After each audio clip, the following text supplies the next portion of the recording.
Okay. All right. Okay, so thanks everyone for attending this talk. As you could see on the slide here, today we're going to talk about embedded Linux, about boating, marine industry, as well as sensors. And so we'll take the opportunity of this presentation to follow the data as it flows from the boat itself up to the cloud. My name is Vincent Rubiolo. I'll be your speaker for today. A few words about me. I'm one of the architects at IoT.bzh. I've been dealing with cloud as well as embedded Linux. And in a previous life, so to speak, and as well as now, I'm working with Kubernetes, both AWS, Google. I also did front-end, back-end infrastructure work, and spent several years on the domain of hypervisors, certified systems, as well as real-time operating systems. In particular, I worked at Wind River on VxWorks. Shell loader, debugging tools, all the full shebang. I've been preparing this talk, and I was thinking about how long I've been using Linux. I think it dates back to something like 2000 or 2002. It was funny seeing the people of the Mageia on the booth over there. You might have visited them, because I started with Mandrake at the time. That was fun to see that. If you need to contact me, I've put a few links here, and we can dive into our agenda. Before that, though, a few words about what we do at IoT.bzh. You've probably seen the BZH terminology. It's because we are located in the nice ecosystem of Brittany, in particular in the beautiful town of Lorient. Our lineage actually in the OS business dates back to something like 30 years. I mentioned Wind River. We've been doing operating systems collectively for a long time. VxWorks, Tizen with Intel project on smart televisions, and more recently taking part of the automotive grade Linux project. Among the other tier 1 car manufacturers under the umbrella of the Linux Foundation, we're one of the primary contributors, if not the primary contributor for automotive grade Linux. In particular, we maintain the security model and the microservice framework. I don't know how much familiar you are with AGL in particular. And more recently, as you can see at the bottom, we've been focusing on our latest product, which is called Redpesk. So it's an integrated factory, both on the OS side as well as the cloud tooling, to manufacture and maintain packages at scale for a long time. And when I say long time, it means 10 to 15 years. And we'll see how that matters in the context of the marine industry. All right, so our agenda for today, we'll dive a bit into the business environment of the marine industry and the specifics of the requirements there. We'll go and look at the anatomy of a typical modern connected boat. I'll show you what we've been doing on the project I'm working on, which is called Synatic, a smart boat project. And we'll see, the second part of the presentation will be around the implementation we use to funnel data from the boat to the cloud. So let's start with the specific of the marine industry. I don't know how familiar you are with the automotive industry in particular. You'll see some similarities, but there are also some important differences. And the first is the lifetime of the equipment. For a car, it's around 12 years on average. Here, we're talking things that last a lot longer. The cargo ship at the bottom right, which I've shown, the average is about 25 years. We'll see what that means in the next slide. Also, the car manufacturers do manufacturing at scale. We're talking hundreds of thousands or even millions of units. The ship makers, it's very, very different. Apart from small, say, leisure boats, which can be manufactured in small series, most ships are unique. And that combined with the fact that the ship makers are usually much smaller companies than the car makers, they cannot afford the custom tooling and all the equipment that goes with manufacturing at scale. So they will rely much more on standard OEM equipment that they will integrate into their products. And finally, the cost structure is also very different. A ship is much more expensive than a car, especially things like the cargo ship. We were talking for a leisure boat, a good leisure boat, we're talking 100,000 euros. A boat like that, again, the bottom costs more, around 20 million euros. And so this means that the cost is not the primary factor. Things like the time to market or the feature in the boat are much more important here. As an aside, that's good for us doing software because we have more leeway into producing software in this regard. So we've seen how this works with respect to the business requirement. I wanted to put a second slide on the industrial environment and industrial requirement. Again, for cars, you know, they have to operate in certain potentially harsh conditions. With the marine industry and the boats, it's much harsher. Having a ship at port doing nothing, that is not sailing technically, not at sea, costs a lot of money. So ship operators will try to have the ship sailing at sea as much as possible and trying to operate it 24/7. If you know the specifics of the aeronautics industry, it's the same thing.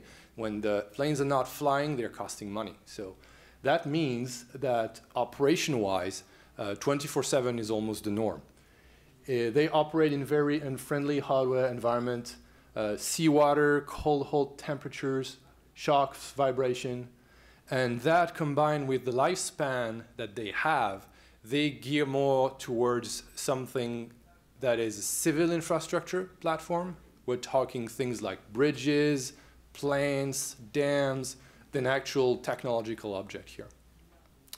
And two more important points. I mentioned the need for reliability and the fact that they operate something like 24/7. That means that the equipments are redundant. You've seen the two pictures I've included here, the engine room on a cargo ship and the alternators. Like the engines are redundant, doubled, the alternators are redundant, etc., etc. So you can perform maintenance on one, and while the other still operates, or you can have redundancy capacity otherwise. And finally, one important point is that it's the same thing for the car makers. Ship makers are extremely good at doing mechanical engineering. That's that they do that very, very efficiently, but software is not their primary expertise. And that's also something that we need to highlight here. All right, we've seen the business part of it. Now we dive into more the technical aspect. What is a modern connected boat?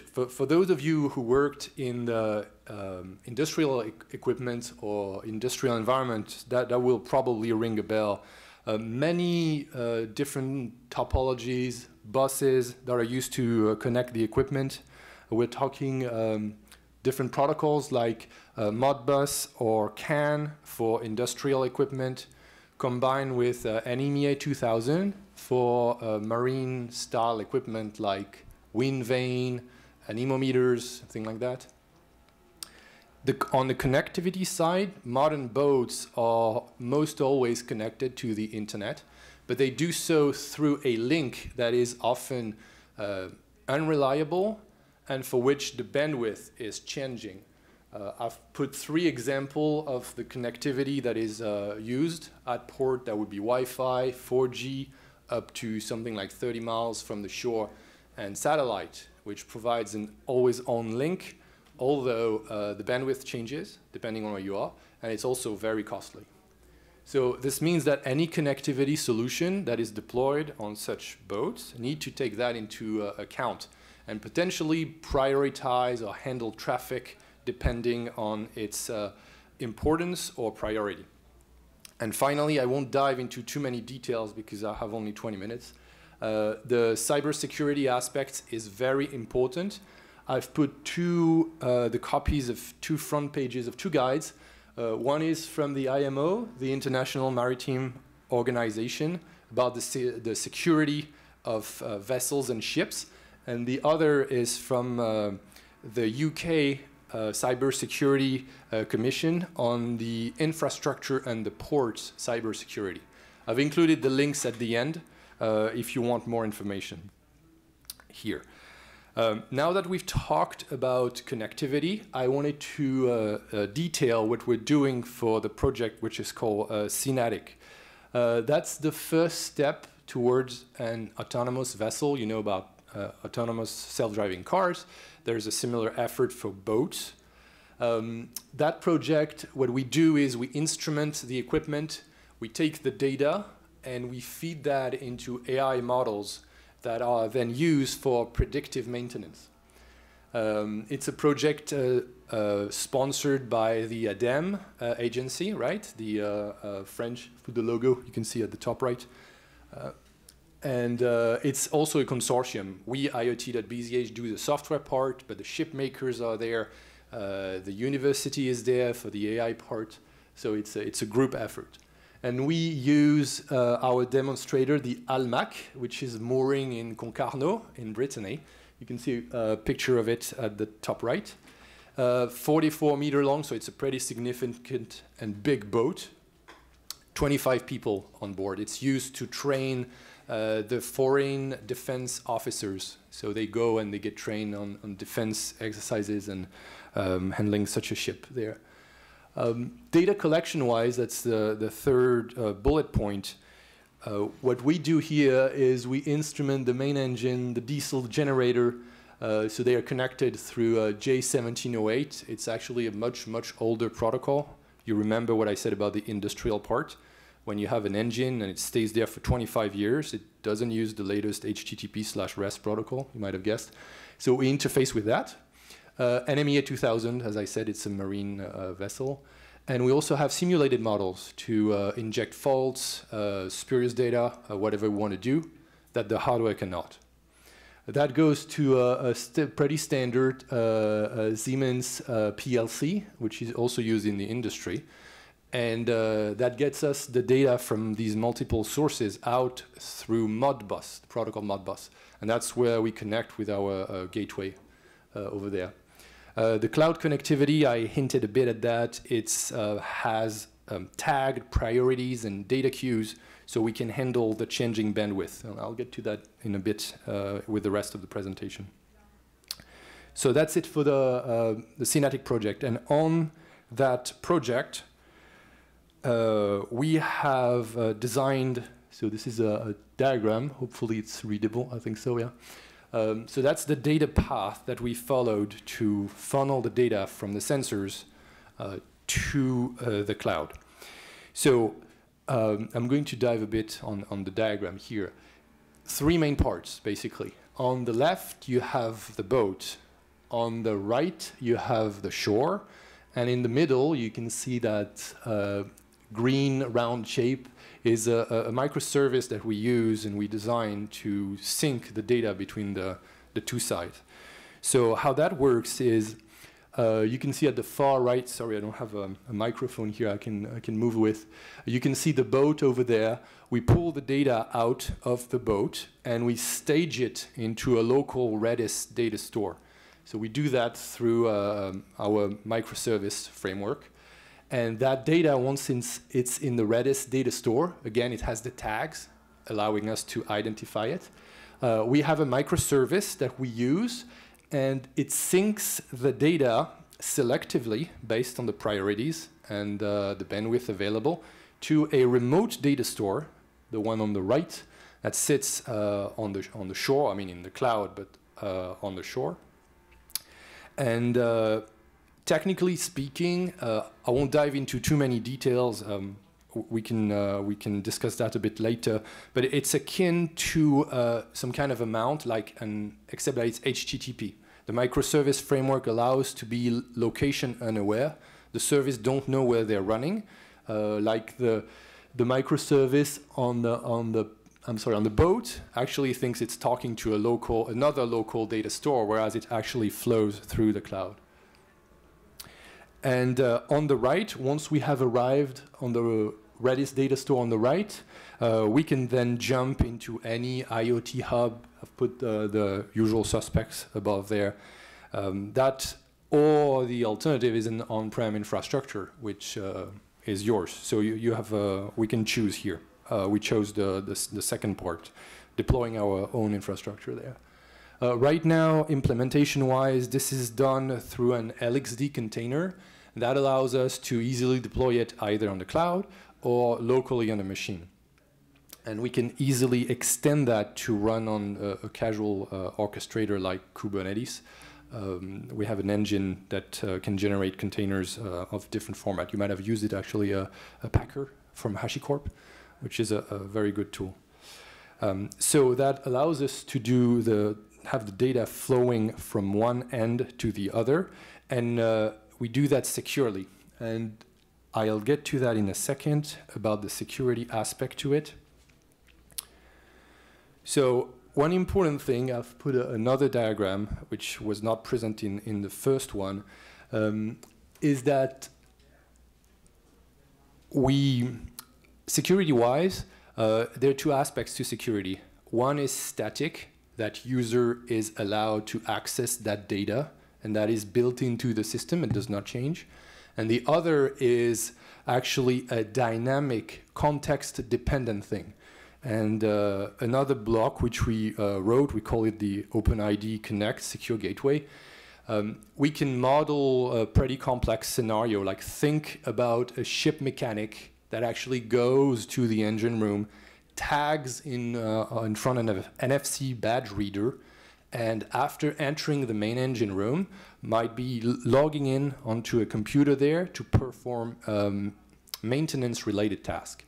That access needs to be enabled for only 2 hours, say visit of the mechanic, revoked after that, and dependent on both a static tag and a dynamic authentication. And we can model that.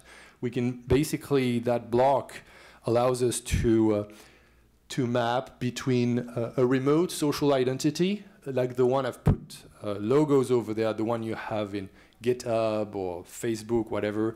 But what matters here is that it abides by the OpenID Connect standard. So an enterprise would actually implement their own, but that's the idea.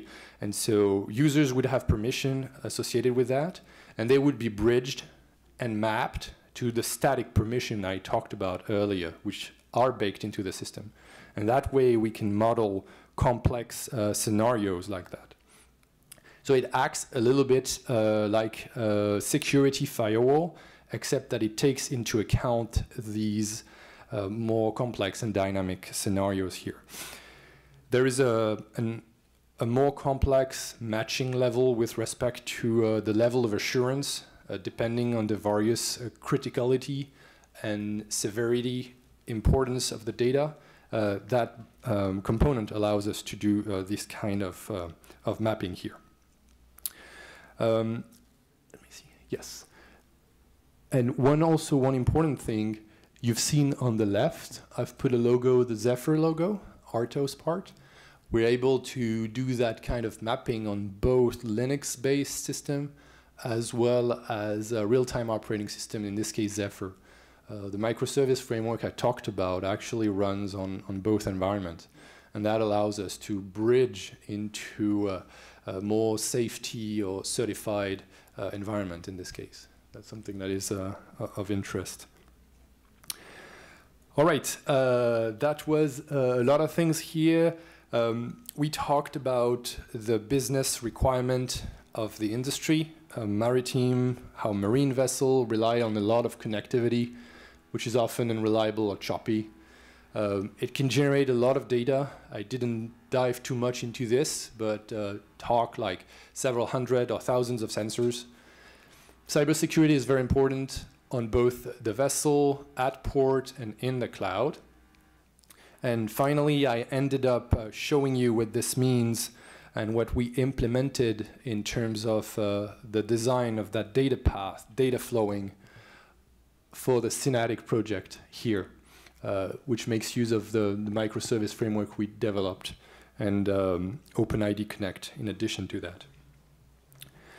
if you as we do develop in the open, right, all that source code is available. So you can go on I've put the links there on our GitHub page. We have documentation. I've put the 2 links for the microservice, the boat to cloud publication microservice, as well as the secure gateway here, documentation source is there. I mentioned also our embedded Linux distribution. If you want to give it a try, we have pre-built images on targets like be they industrial or more maker-oriented like Raspberry Pi. And finally, we have a community on Element and Riot, Redpask Core, Redpask Marine, if you're interested in helping or in discussing. I've put a few more links here for Redpask and IoT-BZH. I touch base very briefly on the microservice framework because it's a lot of information.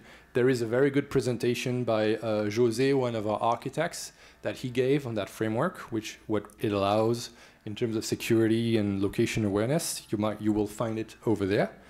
And finally, if you're interested in more of the cybersecurity aspects of vessels, ports, and infrastructure, I've put a few links here which you might find interesting, both on the, as I said, on the IMO side, the UK side, and also the US side as well, because all parties are actually actively looking into that. All right, that concludes my presentation. I think we have a few minutes for questions, maybe, right? Thanks for attending, and let me know if you have any questions.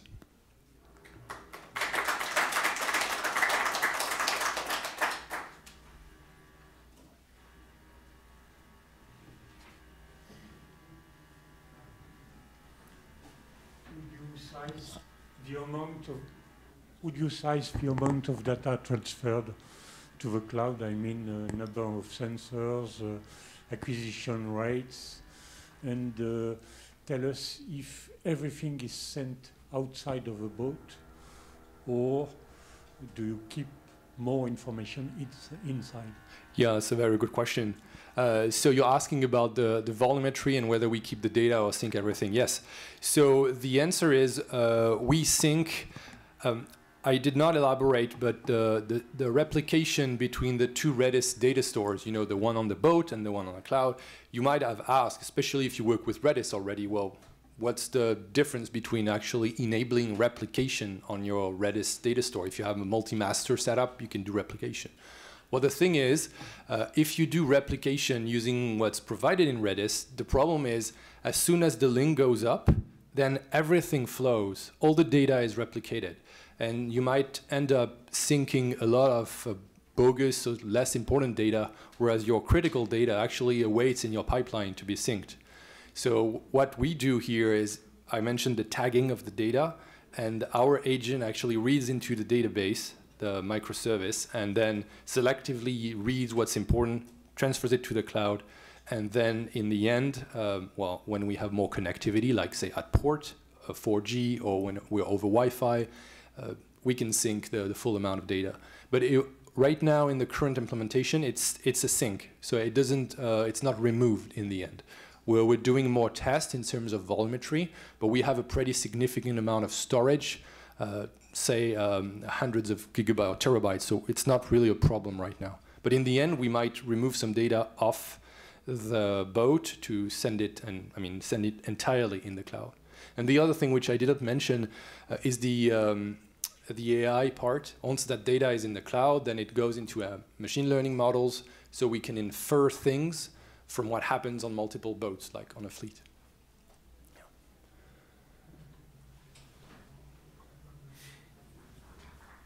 You said you sync with the port.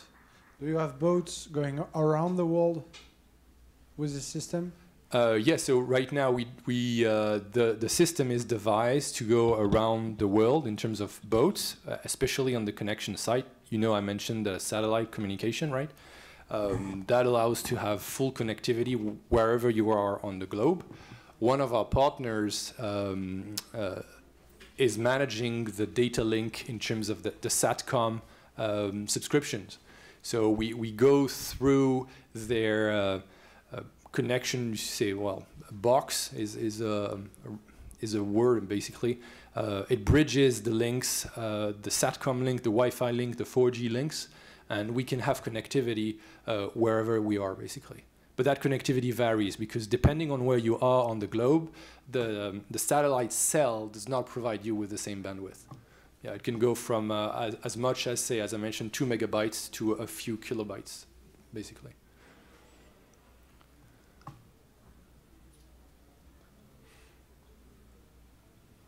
All right.